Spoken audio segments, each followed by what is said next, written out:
let me welcome you to this official event. This is the start of the 25th anniversary activities for the Student Sponsorship Program of South Africa. To succeed in an increasingly competitive global economy, South Africa must develop world-class future leaders in government, commerce, and science. These future leaders must have an excellent educational foundation, steeped in essential qualities of leadership, including integrity, compassion, service to community, and exposure to a range of cultures. South Africa has world-class educational institutions to prepare future leaders.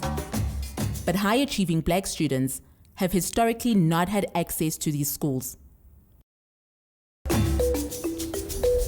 Education is one of the most important weapons in a country. And the extent to which Black education is neglected is something very difficult to put in words. Since 1999, SSP has opened the doors of South Africa's leading private schools to highly competitive scholars from previously disadvantaged backgrounds. SSP reaches deep into South Africa's townships to find high-potential students as they prepare to enter high school, accepting 2 in 100 applicants who write our entrance exams. SSP recruits mentors for our scholars to guide them in their educational journeys. Our results are outstanding. Since our founding, we've provided scholarships to over 1,500 students to attend over 25 of the leading schools in South Africa. 97% of our students have completed our program, and of those, over 95% gone to university. I was the first person in my family to graduate from high school. My mom, my uncles, basically like everybody in my family wasn't able to finish past the 7th grade. The biggest role SSP did, I suppose, or has had in my life is giving me the initial opportunity. My name is Teresa Mosiba. I'm 17 years old. I'm from Soweto. True leadership should strive to lead people to the point where they're no longer required to be there. Leadership is working for the people, with the people. Just like SSP, I would love to give back to the community.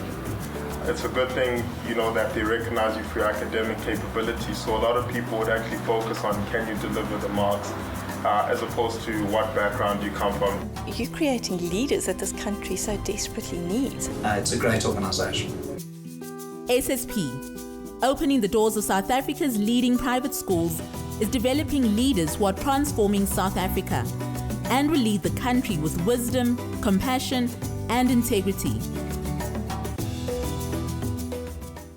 We wanted to make sure that we celebrated our 25th anniversary, not with a fancy gala in black tie gowns with a lot of fancy people, although you are fancy. But we wanted to make sure that we're true to who we are and to why we've been here for 25 years, and that is to provide educational opportunities for students in South Africa. And so today, we put this program together not only for the SSP students who are here today, and those who are not here, we have them in other parts of the country as well, but for all of our friends from the different schools that have been introduced already, friends from different programs, we'll introduce them properly. But we really wanted to say welcome to all of you. We have 250 people here with us in the room today, and we have 4,000 people across Africa, 4,000 additional students who are joining us for this opportunity to hear from our celebrity scientists today. We want to inspire all of you to pursue careers in STEM and to learn about the wonderful opportunities that exist. We have a very special guest who I'm going to call up right now, if you don't mind, and she has something that she wants to say to us. Hello, Teresa. Hello, Mrs. Ramaphosa. How are you? Very well. Thank you so much for calling in today. We know that you wanted to be with us, but I'm standing in front of a room of 250 young people in your country and another 4,000 young people who've joined us from across the continent of Africa. For everyone, this is the First Lady of South Africa, Mrs. Ramaphosa. Thank you so much. Thank you very much for inviting me to speak on this auspicious occasion. It's a real honor and a privilege for me to speak to all the people who are there, I wish to greet the trustees of the SSP and all the students who are there from the universities, all the learners from the schools, and all our compatriots on the African continent. And I also wish to greet Teresa Clark. I am very, very grateful that there's an organization like SSP, Student Sponsorship Program, that was started in our country. You know, over the years, I've had the privilege of being a patron, one of the patrons. I've attended some of the graduation ceremonies. I've attended some of the graduation ceremonies that were held for students at the beginning of the year for SSP students. It is a real honor. You know, SSP is a unique organization. I know that they start identifying young children while they are in their grade 6 and grade 7s. And these learners receive extra lessons, and they go through a very rigorous selection process. And the students who qualify to receive a student sponsorship program scholarship are the cream, are the children whom we are all proud of.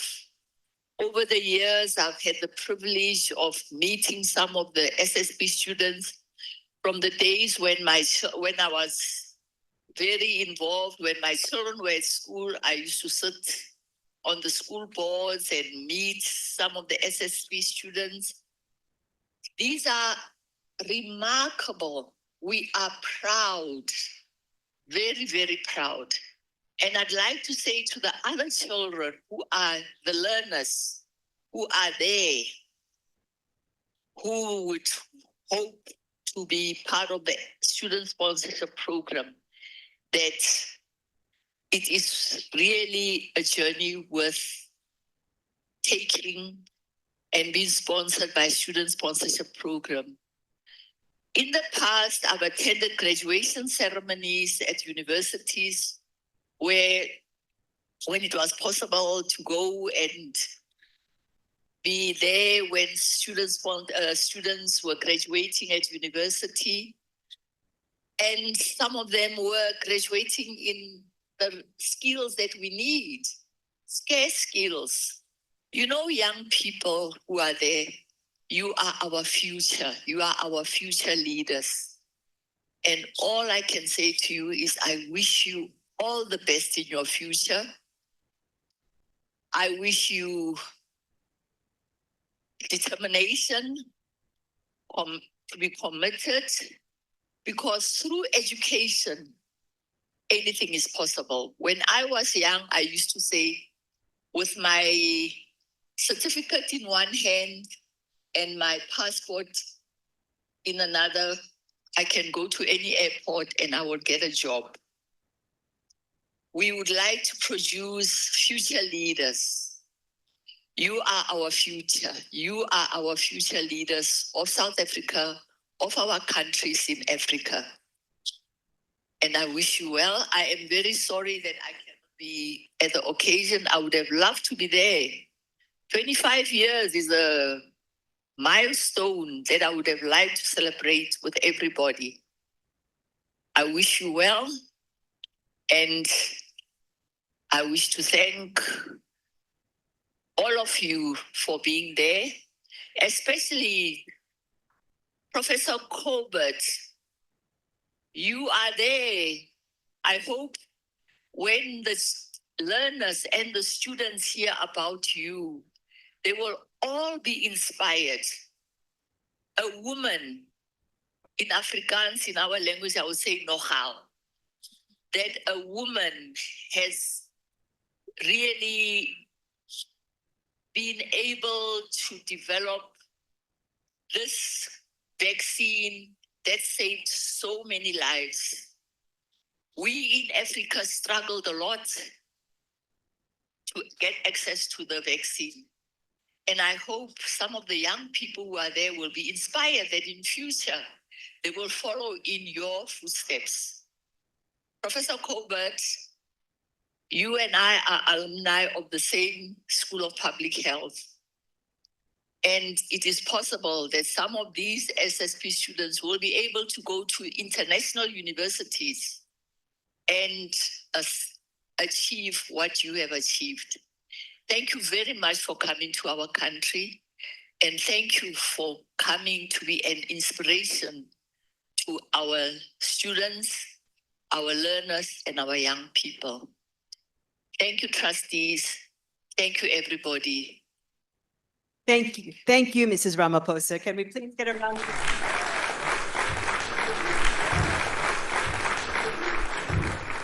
25 years ago today, I was in an office building a few blocks from here with one of our trustees, Tandi Njobe, and we were busy creating the first class of SSP alums, the first class to enter school in January of 2020. We have two of those alums here today. I'll ask them to stand up, Tiniko Nkuna, and the person who looks like he might be a photographer. Well, he is a photographer, but he's also an alum from our very first class who has his own graphic design firm, and he supports all of our activities, Shloni. So today, in addition to those of you who are here in the room, as I mentioned, we have over 4,000 registrants joining us. Now, we went out to market this event to hear Dr. Corbett to Africa, but people heard about this and word got around. And we've gone well past the continent of Africa. And as you can see, we have people who are on the phone today from Afghanistan and Albania, all the way to Yemen and Vietnam. So we want to give a big welcome to the 4,000 other learners who have joined us from around the world to be inspired by our celebrity scientist who inspires me and all of us. Today, we have to thank the people who've made this possible financially. That is the Bill and Melinda Gates Foundation, as well as Bowman's for this beautiful auditorium. Isn't this a beautiful setting for those of you who are here in the room? Thank you to both of them very much. The Gates Foundation, since we are here talking about health, has asked us to just mention a very important report that they have just put out called The Impact of Global Health Research and Development. All of you, I think, are people who could aspire to be scientists, and this is a very interesting thing for all of us to appreciate. And that is the importance of our governments investing in medicine, in research and development for health. And the returns are incredible. What this report shows is that for every rand invested in health, the country gets 400 rand back. So this is a great report. I hope that some of you might be inspired to do some of your reports in school using this as a resource. So please just be mindful of that. It's available online.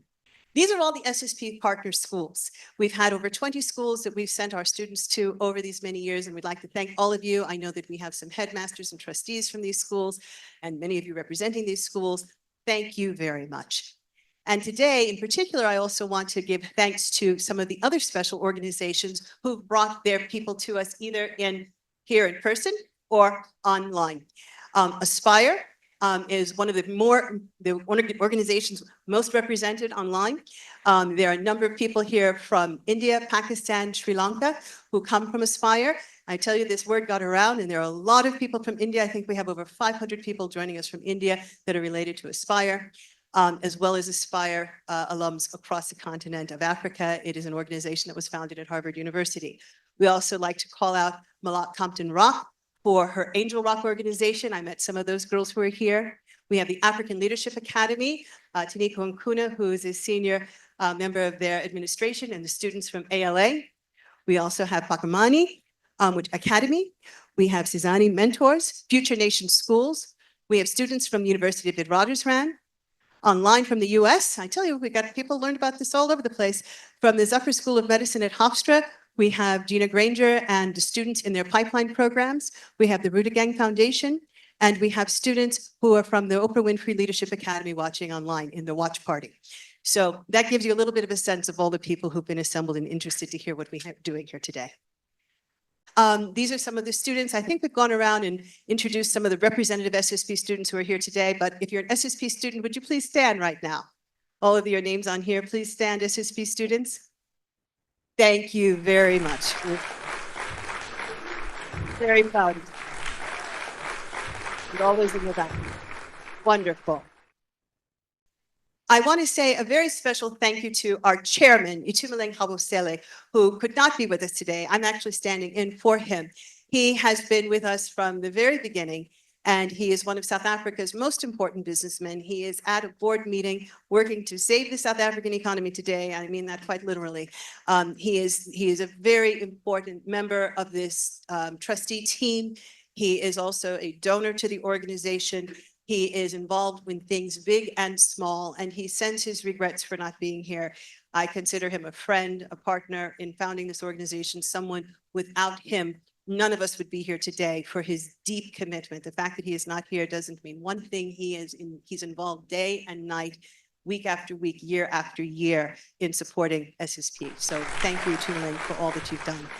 And then the other trustees that we have in the room, we have two trustees, I believe. We have Patrick Mamatuba and we have Tandi Njobe. Could you please stand, SSP trustees? Thank you. And then this is a list of all of the patrons who support us. The first one on that list you can see is Dr. Sipho Motsepe Ramaphosa, who we just heard from, and we thank her for her support. And then we have the US board, which is also quite active in supporting this organization, raising money in the US that helps to pay the school fees here. Those are Jill Zimmerman and Stu Zungu, and we're supported by Deborah Winter. Thank you to all of you who are also joining us today. We asked you a survey when you registered. And the first question we asked is, which of the following best describes your opinion on the importance of STEM education for the future? Well, not surprisingly, you are a very smart group of people, and 81% of you said that it is essential for equipping students with the skills needed in a rapidly changing world. And next, we asked the question, to what extent do you agree with the statement that there are enough role models in the African diaspora to inspire African youth to pursue careers in STEM? This was quite interesting. 72% said there are enough role models. Now, you might say, but when we look at that data and peel it back a little bit further and ask some follow-on questions, we found that while people believe that there are role models in the diaspora, we don't know them, which is why we're here today. There are people doing wonderful things in the African diaspora, and our job is to help you see them, because you have to see it to be it. And that's what today is about, helping you to see one of the leading role models. We're here to honor the students because the students are the reason we exist. But let me be very clear that none of this would happen if it weren't for the incredible staff that we have at SSP. We have a new staff who we're in the middle of a whole bunch of students and donors and mentors and just all sorts of people to make this happen. And these are four of the most intelligent and hardworking women that I've met, ably led by Linda Mnisi, who is our acting executive director, Soku Sibia, our development and communications director, Mbali Nkosi, who is our operations and recruitment officer, and Putu Dumalo, who is our program officer. Can I please get a round of applause for these women? Thank you all for your dedication and hard work.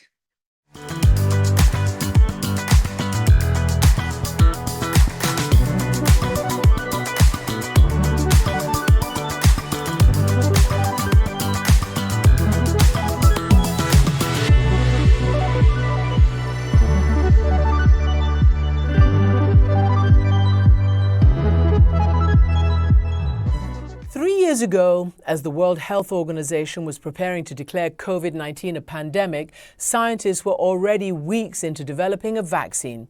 Dr. Kizzmekia Corbett was part of a groundbreaking team to produce the mRNA vaccine for Moderna. This morning, we're going to introduce you to one of the pioneers behind the Moderna COVID vaccine. Her name is Dr. Kizzmekia Corbett. She's taken on vaccine hesitancy, and she spent her career fighting for equality in healthcare, landing her a spot on the cover of Time magazine. You go, Dr. Corbett.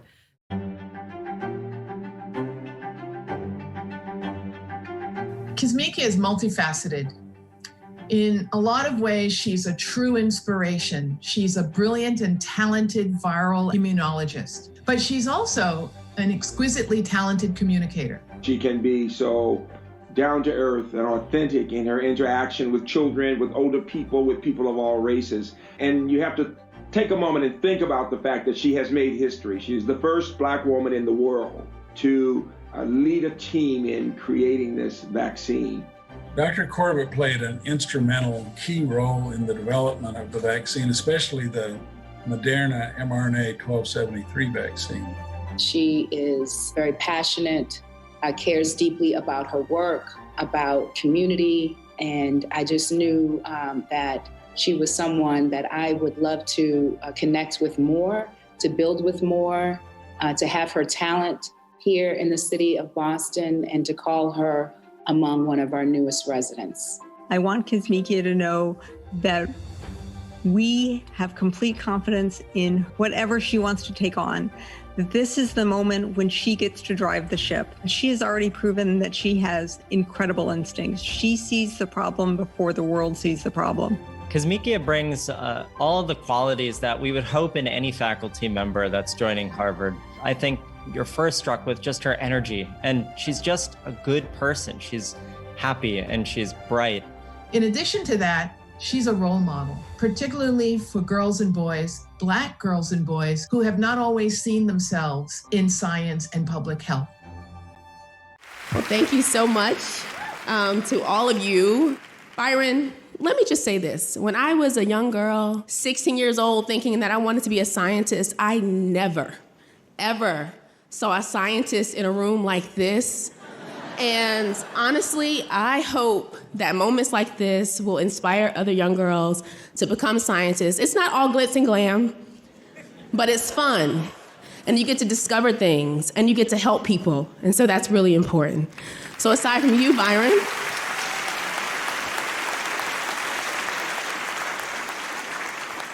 I also want to thank God, as always. Thank you, God, for listening to my praying grandmothers.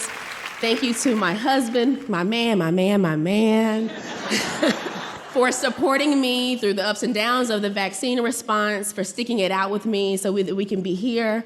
My work on the COVID-19 vaccines comes with a lot of blood, sweat, and tears, of course. And it comes with the help and support of many people. It'll be too many to name. But firstly, I want to thank my mentors. My first mentor, Dr. Albert Russell, was a Black man. And when I walked in that lab when I was 16, I saw myself. And that is the reason why I'm a scientist today. So thank you, Dr. Russell. Thank you to my mentor, Dr. Barney Graham at the NIH, to all of my team members, Olu, Jeff, Annie, Cynthia, and many, many more. To our collaborators, of course, to Moderna for trusting us to run the vaccine development exercise. The one thing that I always like to do in a room like this is to leave us with this one fact, because they will never tell you that Black people are supposed to be scientists. But when I say that I'm living in my ancestors' wildest dreams, I really mean that. The smallpox vaccine comes from a technology that was brought over on a slave ship. Onesimus was an enslaved man in Boston, and that is the reason why the smallpox vaccine existed. So these brains that we have, science and technology would not exist without Black people. So thank you for celebrating us now and forever. Thank you.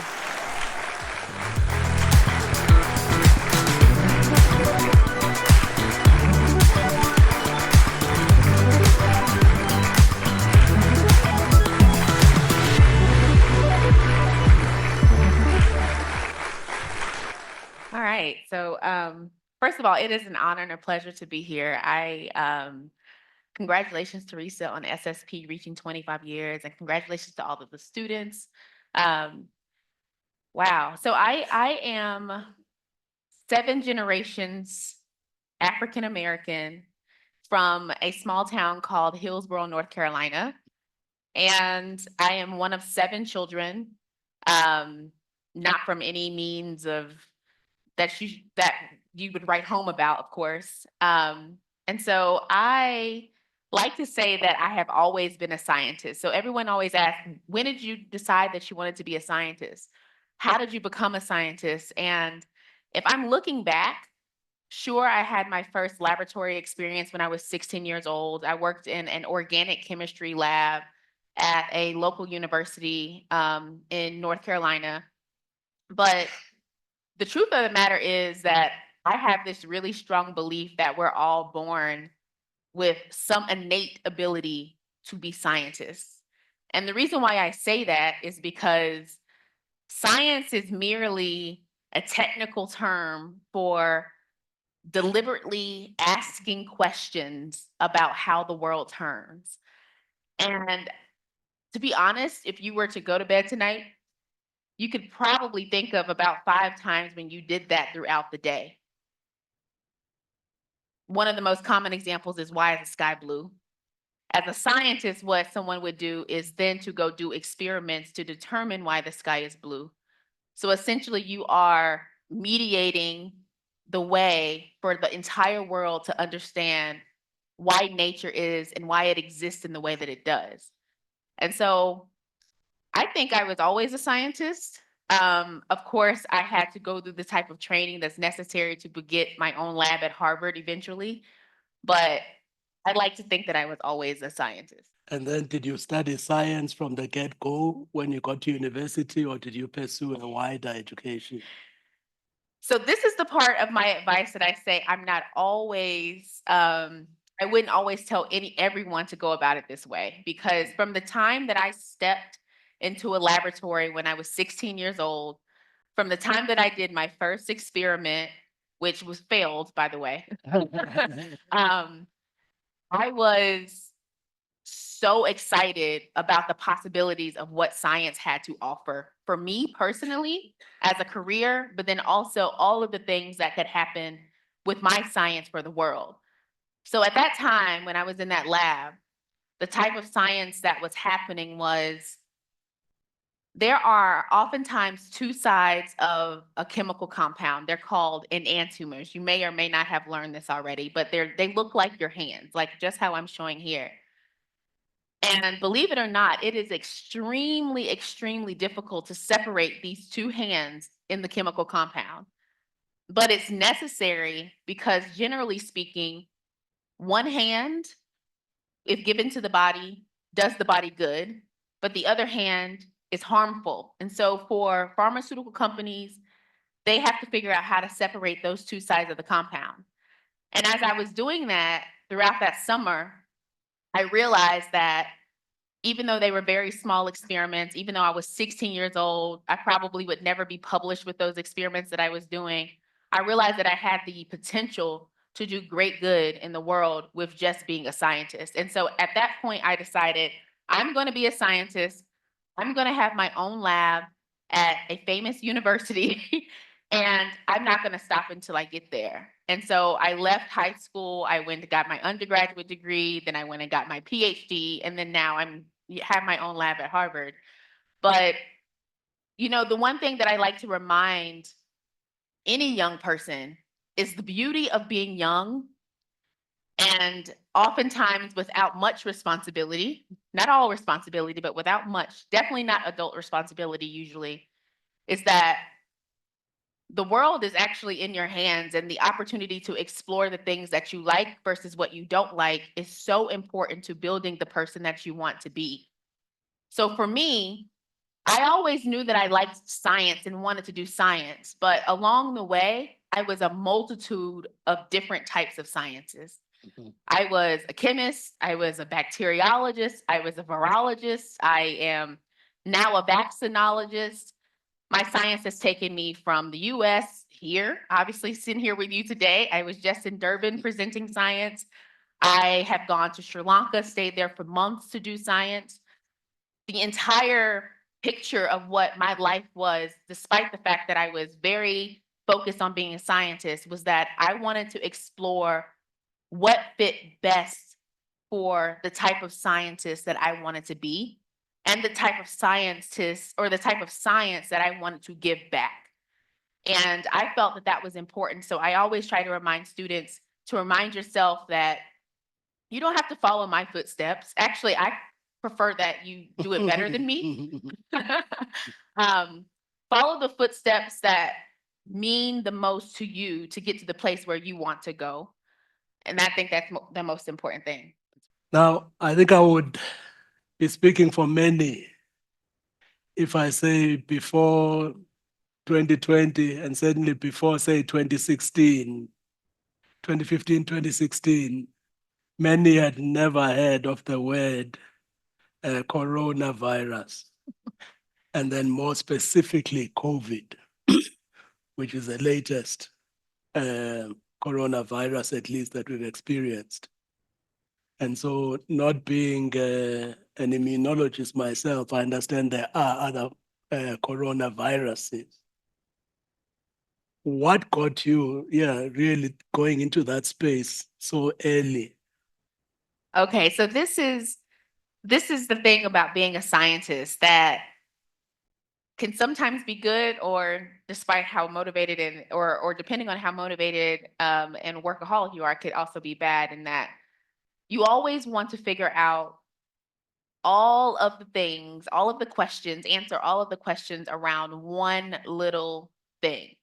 And for me, starting in 2014, I don't know if you've ever heard of it, but there is a coronavirus called Middle East Respiratory Syndrome. It actually recently just had an outbreak in Saudi Arabia, unfortunately, and continues to have outbreaks. It is one of the coronaviruses that has the highest mortality rate. It kills about 30 to 40% of the people that it infects. And at the time that I was finishing my PhD, that was a huge issue. And one thing that was a question was whether or not it would leave the Middle East and cause a pandemic like what we saw in 2019, 2020 with COVID-19. So just like we have families, we have sisters, brothers, cousins, viruses have families too. And so I decided that I was going to spend my career studying the family of coronaviruses just in case there might be a pandemic one day, because nature kept saying maybe it would. And so that's what I did since then, but particularly before the pandemic for about 6 years. Me and my team at the National Institutes of Health in the US, we studied coronaviruses with so much depth that at the point of which the COVID pandemic started, we were able to use technology that we developed for Middle East Respiratory Syndrome coronavirus to make a vaccine for COVID-19. Generally, we expect that when people are developing vaccines, it's a process that will take years to do and to verify and to test over and over. And I understand you had to do it at some crazy, within a crazy period of something like 66 days or so, or a few months. How did you pull that off? And what was the environment like? Were you on fumes? And how did you maintain your equilibrium as a person in that time? Take us through that, please. I get asked a lot to take people through that time. And unfortunately, I don't remember much because you're right. We were running on fumes.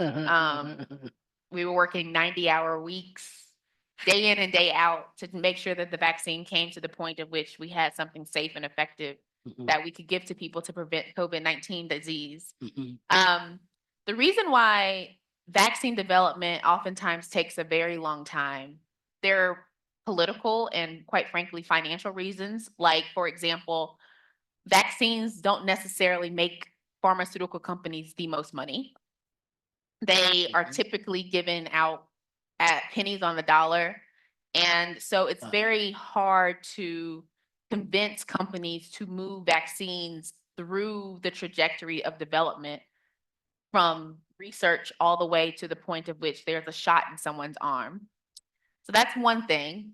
But the other thing too is that the type of research that's necessary to build upon itself over and over the years, we did much of that in that 6 years before the pandemic, but then many other scientists had done a lot of that even prior to that. So for example, mRNA technology was being developed for up to 20 years at that point. And so it was almost it was God and luck that it was a coronavirus that was circulating at that time, because we had the type of knowledge and tools available for us where we could go really fast. And so this 66 days is the point of which the virus started to circulate in China. The sequence came online. Anyone in the world could have seen the sequence, not just scientists. And then from that time in which the sequence came online to the point of which we got into clinical trial. So it is a record. But the truth of the matter is that while I will sit out the next pandemic on an island somewhere with the Mai Tai, enjoying, I'm joking. In the next pandemic, the truth of the matter is that technology is only getting better, and 66 days just scrapes the surface of what is possible for the type of technology that we can use to make vaccines. I think we could probably do it in a month even. If all of the things are, the science is laid out for us, it's called, the type of science is called pandemic preparedness. And there's a concept I've heard of, which is attributed to you, I understand, of vaccine inquisitiveness. Yeah.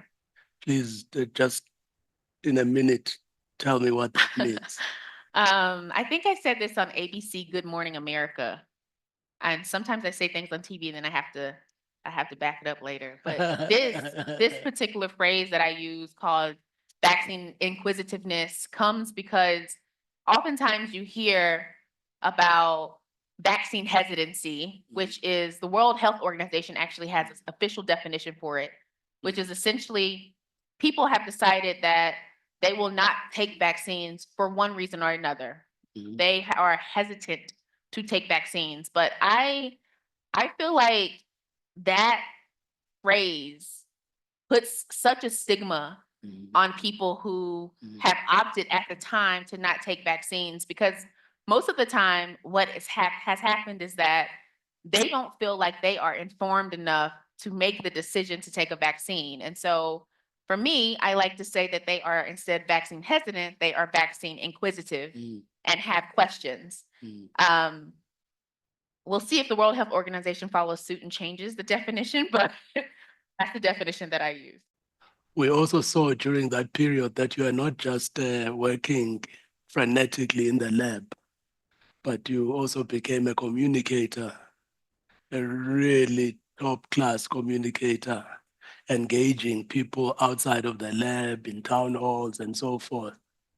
Was that a new skill, or where did that come from? Because it's quite a complementary set of skills, I see. The communicator. I think I've always been, I come from a Southern United States, very Christian churchy background. So I was always speaking to big crowds. And so it comes a little innate to me in some instances. But as far as engaging the community on science, I realize that I'm in a unique position because I have been in very top tier laboratories doing very technical work since I was 16 years old, which is very unique and also puts me in a position to be able to explain that science to communities that don't necessarily always see scientists. So yeah, I would say now I probably speak to as more people in communities than I do speak to scientists. You know, one of the experiences I have in some of the hats that I wear, and that Teresa spoke of earlier, which is the school down the road, is this issue of diversity. And so that's a big, big issue in our country. And I see across the world and even in the States, and the importance of diversity.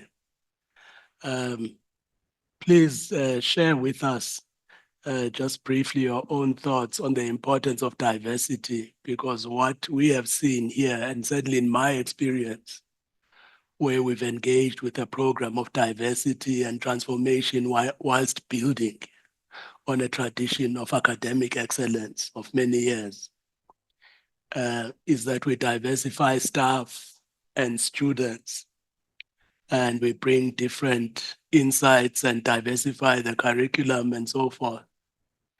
And if anything, my view is we've never been better for it as a school when we do that. And so I always make the point that if anything, it shows us that diversity and excellence are not binary opposites, but with the right leadership are actually self-reinforcing. I don't know if you have any thought from your own experience of diversity. Oh, I have plenty of thoughts. But to keep it short, I think that as a scientist, I don't even necessarily have to talk about it from the position of what I think. The data is the data. The most diverse teams across all fields have the best productivity, hands down. And when I think about the team that my team at the National Institutes of Health that did this vaccine development, probably one of the more diverse scientific teams that I have ever seen in my entire life.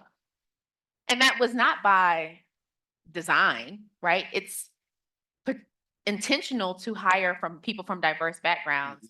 But quite frankly, what you're looking for are people who think differently, who have equal merit and can contribute to the output of whatever it may be. In my case, oftentimes that's the science, but in the financial industry, that's the dollar. And so diversity certainly matters. And I hope that as we continue to evolve across the world, that we don't lose sight of it. What's the importance in your life of the role of mentorship?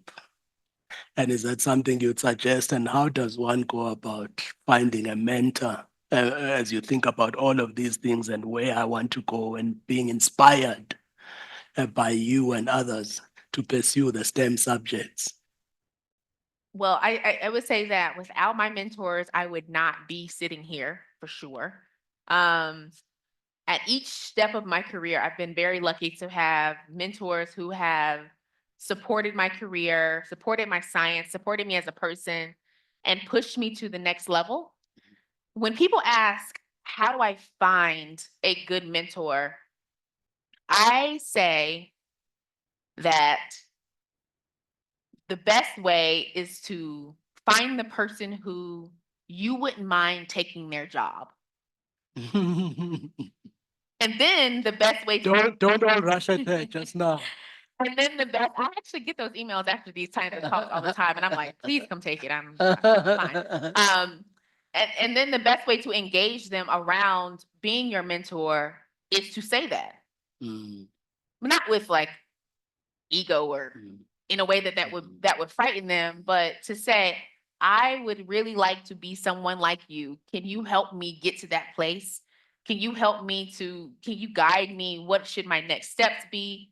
And that's really, I think, one of the more critical ways or one of the more successful ways that you can find mentorship. The other thing to remember as you start to engage mentors, as you get older, in college and beyond, is that there is no one person who should have just one mentor. I think I probably have, at this point, probably 10 even, because each mentor is going to provide their own opinion, but moreover than that, they're going to provide their own little bit of expertise to help you get to where you want to go. Hello, I'm Sio and I'm from African Leadership Academy. The question I have for you is the first one. You mentioned that you discovered your passion for science when you were 16. And I just made me question that. What were the challenges that you faced as a young woman, African-American, loving science at that age? I think really the biggest challenge is that science, the face of science, is not a Black woman by far. And so one of the biggest challenges that I had was continuing to have to remind myself that it was possible. And the other thing that challenge that I had was that I was always from where I'm from, I was always thought of as like a genius. But the truth is that the schoolwork was not that hard.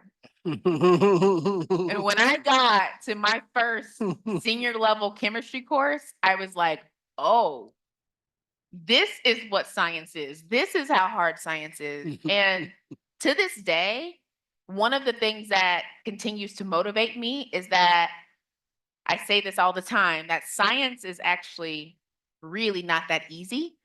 And having to really train your brain and how to think outside of the box, not just about the science that's already available in your textbook, but how can you create more science and more knowledge? That is something that continues to be a struggle, especially when you don't see many people around you doing that who look like you. All right, thank you so much. My name is Miriam Piri. I'm coming from the African Leadership Academy. So recently, I know this year we celebrated the 77th anniversary of vaccines as the world. So I wanted to find out, you talked about hesitation when it comes to people receiving vaccines. So as scientists, how do you ensure that you convince people enough to receive those vaccines and encourage them not to go to traditional methods, which can be really harmful? So in short, how do you convince people to receive those vaccines? You know, I try not to use the word convince because I don't want my face as a vaccinologist, as someone who can actually have more vaccines in clinical trial right now as we speak, who continues to develop vaccines, to be thought of as someone who is persuasive towards getting vaccines. What I want, moreover than anything, is that we start to, as scientists, myself included, to create a world where each individual person is equipped with enough critical thought that they can make sound health decisions for themselves. So whereas many other scientists would have probably looked at the way that people question COVID-19 vaccines or other vaccines as a dilemma, I actually was very proud. I was very proud, particularly in the US, for many communities that would never question anything about their health. I was so proud that finally people were standing up and saying, no, I'm not just going to take that. Tell me what's in it. Tell me how did you test it? Tell me how was it made? Because I do feel like beyond convincing or persuading people, it's my job as a scientist, when you become scientists, our jobs to break down technical knowledge to the point that people understand it and are able to make their own decisions. So the more and more I do this, what is most helpful is just engaging people on a personal level. Why are you scared of taking the vaccine? Did something happen to you? I think I thought the camera wasn't rolling when I was on MSNBC, but I walked into the audience and did this and the camera was still on. I do that all the time, day to day, on a one-on-one level, because it's important for us to understand the human aspect of fear.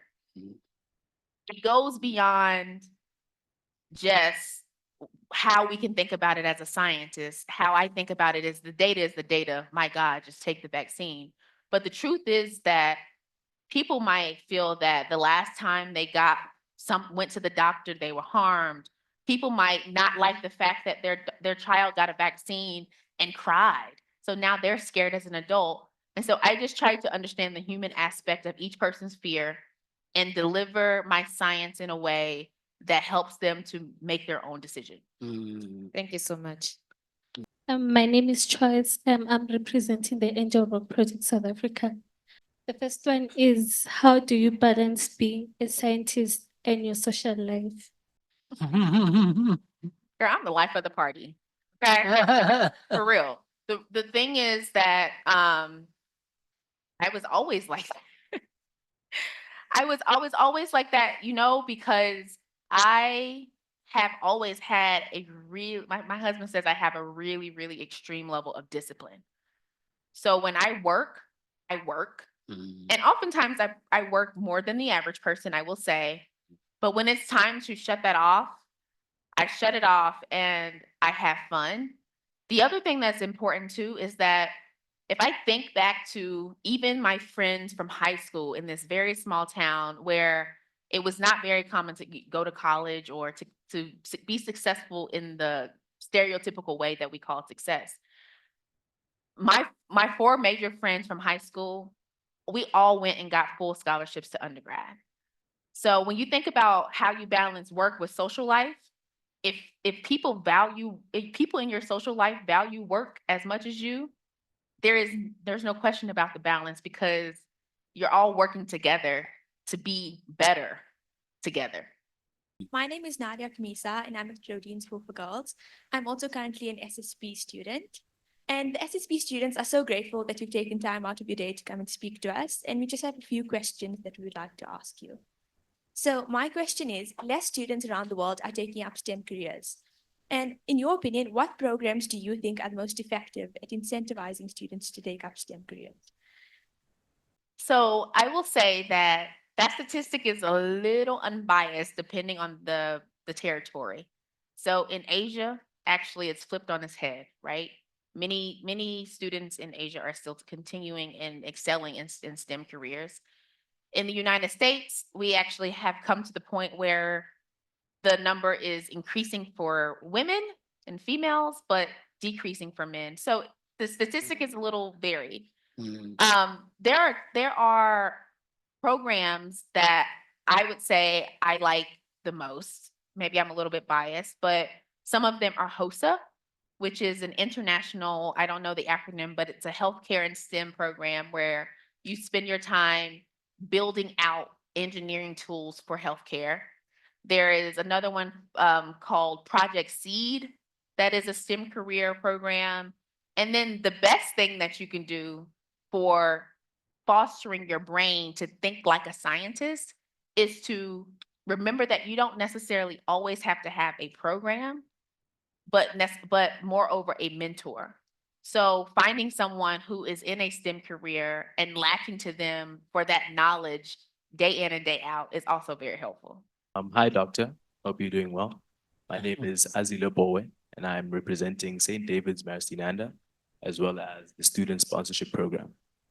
The question I have today is not a very objective question, but it's more of, in the event that you hopefully don't retreat on a vacation on an island somewhere, what would you say is the next step for yourself in your specific career, not only as a vaccinologist, but also for your team? So what would you say is maybe the most notable thing that you're anticipating in your career, or something else that you guys are looking at as vaccinologists that not many people are aware of?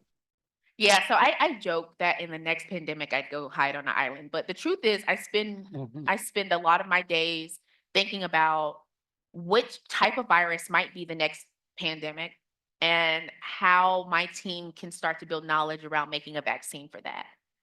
So I'd say the next step in my career that would be a success for me is to have a vaccine from my lab at Harvard to go into clinical trial. And I like to think a lot about how we can use the knowledge that we have that comes from labs and influence the community towards better healthcare. So I'd say also a goal of mine is to dabble in science policy just a little bit. Not politician, just policy. Afternoon, my name is Letoto Mkwena and I'm representing SSP and King Edward VII School for Boys. My question is that earlier you had spoken about you'd want us to take different steps in pursuing our own careers. So what advice would you give someone just starting their STEM journey? First thing that I feel like no one told me when I started out in my STEM journey, because, you know, when you go home and tell your parents that you're going to be a scientist, they're like, yeah, that's great. And I never had someone who said, this is a long road ahead. This is a hard road ahead. And so my best advice that I have for students always is the sooner you learn boundaries around your own expectations, the better. And what I mean by that is that a STEM career is one of those careers where literally you can discover anything in the world forever. And so it almost seems like there is no bounds to what you can do. But you have to determine very early on the person that you want to be, concretely the person that you want to be, and not force yourself outside of those bounds, because you can easily get lost in all that there is that is possible. And then the second piece of advice that I have is to learn what rest means for you. And we never tell students to rest. And I don't know, I might be like going against some norm or something, but I know I get people say, no. But I'm not talking about laziness. I'm talking about treating your mind like the tool, the machine that it is, such that you know that my cadence is I study for 20 hours, for 20 minutes, and then I rest for 10 minutes. Or learning that very early is a really good way to help to build your brain muscle. And then the last piece of advice is just start. We get a lot of, how do I start? What does it look like to be a scientist? Just start. Cold emailing your local scientists and asking them to mentor you. Going on YouTube, watching science videos is a good start. Doing some with safe bounds, some type of YouTube low-level scientific experiments at home is a good start. That type of thing. My name is Genovic Lumu, and I'm representing the St. John's College Academy.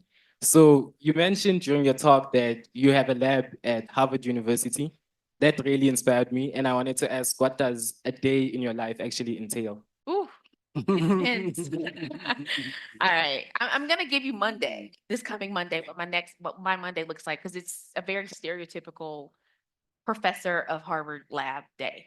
So I have a lab and I have 9 people in my lab, soon to be 11 people, but now 9 people in my lab. We study viruses and immunology and vaccines. On Monday, I will get to lab. I will go through my email. I will then have 3 graduate students that are rotating in my lab with the attempt to join my lab as a graduate student, meaning that they will do their PhD research in my lab. So they will come to my lab and they will start their studies inside of my lab. So I will bring them on board. Then I will have a lab meeting. And during that lab meeting, I will start off with a small presentation to the lab, and then someone in the lab will do a presentation about our science. Then we will do science. And I will meet with different people around their data. So I do a lot of data analysis all day. I then also have my administrative duties as a professor, where I will meet with other professors or have meetings with the chair of my department or the deans. So that's a typical day. And then I go home and I take care of my kid. So I will say that's an important point. And I know we're almost out of time, but an important point to note is that when you are training to become a scientist, you are in the lab all day doing the experiments yourself. I find that my job is probably the most fun that I've ever had as a scientist, because I get to boss other people around how to do their experiments. So now I have 9 people who do experiments towards the collective good of the type of science that is my lab's output. And my entire job is to conceptualize around those experiments, help them design those experiments, get money, because experiments are expensive. So I have to get funding for my lab. But I am not in the lab day in and day out doing the actual experiments anymore. So you get to a point where you aren't necessarily in the lab. Hello, doctor. I'm Zakaria from Africa Leadership Academy, and you were mentioned before that you need a mentor to do this and you need a mentor to do this. But my question is, how should I be looking for in a mentor, and what are my responsibilities as a mentee? Ooh, come on. You know what? As I was saying that, I was saying, I forgot to tell them that they also have jobs as a mentee. The one thing that I always ask people who contact me, and I obviously get contact from people all over the world, can you please be my mentor? And I can't be stretched so thin, so I oftentimes have to say no. But in the cases where I do say yes, it's oftentimes because that person comes and they tell me what they can offer me.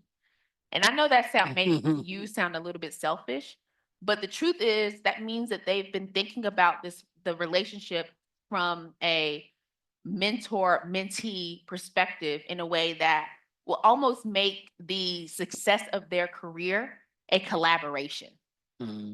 So my job as a my job as a mentor is to propel someone's career to the highest level of success that they can have. But when they come to me with, how can I benefit you? I know that they are trying their best to make sure that it's a collaboration. So your responsibilities are to don't assume that your mentor knows. So when something happens in your life, you pass an exam, whatever it may be, to make sure that you are keeping the lines of communication with your mentor alive. to make sure that they understand the changes in what are your desires for your career. Because how can I walk into a room and vouch for you as the next up and coming scientist if you've decided that now you want to go be a fashion designer or whatever? This is a different type of example, but just saying, right? So keeping your mentor abreast of all the things that are in your life, happening in your life, and the changes that are in your career. And then lastly, being your most authentic self. So I like to remind people that inside, most times in our careers, we don't necessarily have the privilege of being exactly who we are, right? I can't, pull up to my lab like blasting hip hop or whatever, right?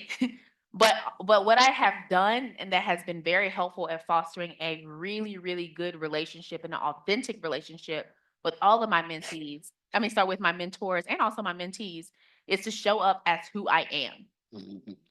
And that is extremely, obviously in a professional way, but that is extremely helpful because it allows for them to place you as a person before they place you as a scientist. Good day, ma'am and sir.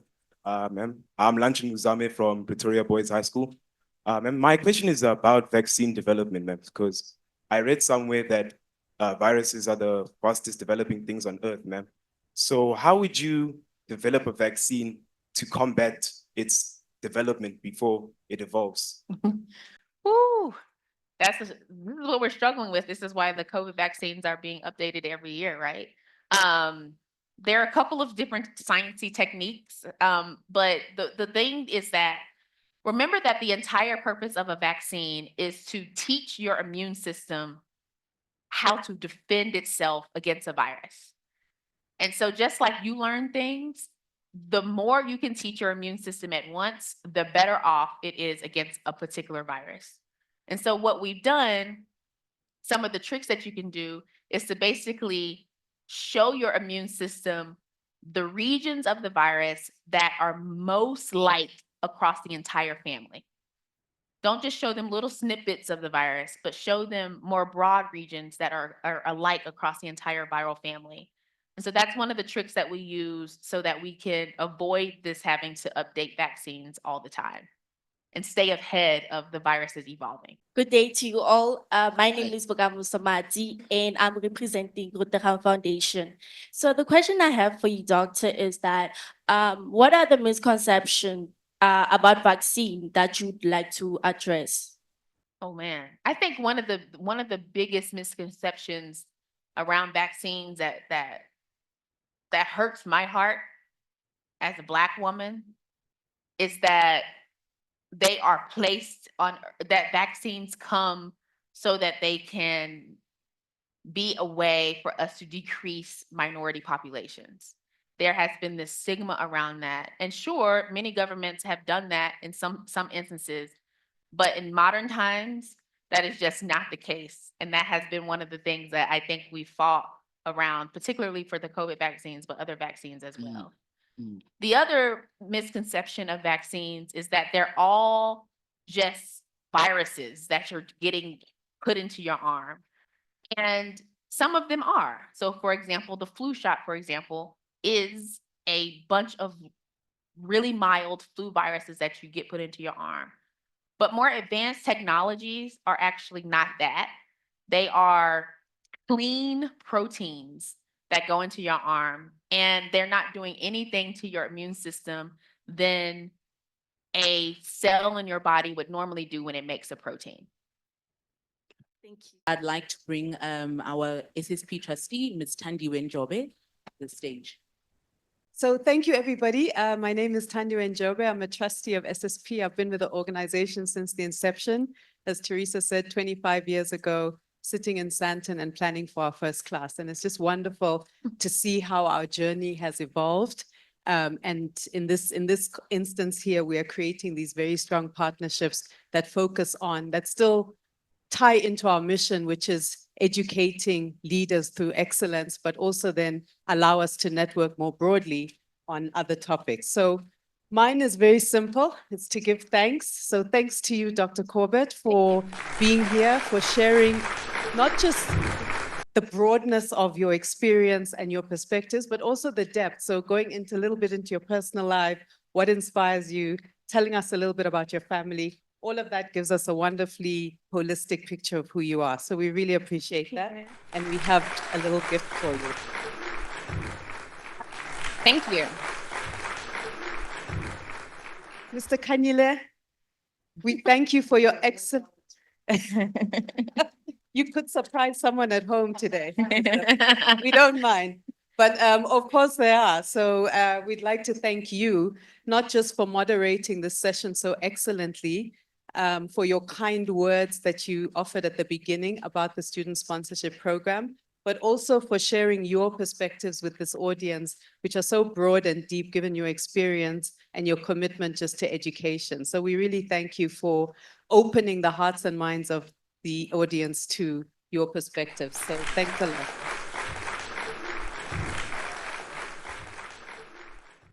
I'll just say that at SSP, we're very proud of our legacy of 25 years.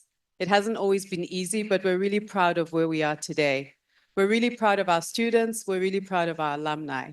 But we also take incredible pride in forming partnerships with change makers and trailblazers such as yourselves who share the commitment that we have to changing society. So we really appreciate that. And like I say, it's great to be at this part in our journey and this part of our evolution where forming these partnerships enables us to do so much more for the students that we select into our program. So thanks once again. I do want to say before we are going to say goodbye to our online audience, and then I will ask the audience in the room just to stick around for a little bit longer. But before we do say goodbye to our online audience, this is part of our 25 years of existence celebration. So as Teresa said, we're not having the gala dinner with the ball gowns and the speeches and the, what was it, the lamb shank? But we're trying to really get into the education space and really try to drive thought leadership. So our next event will be coming up early in the new year. Please look out for an invite.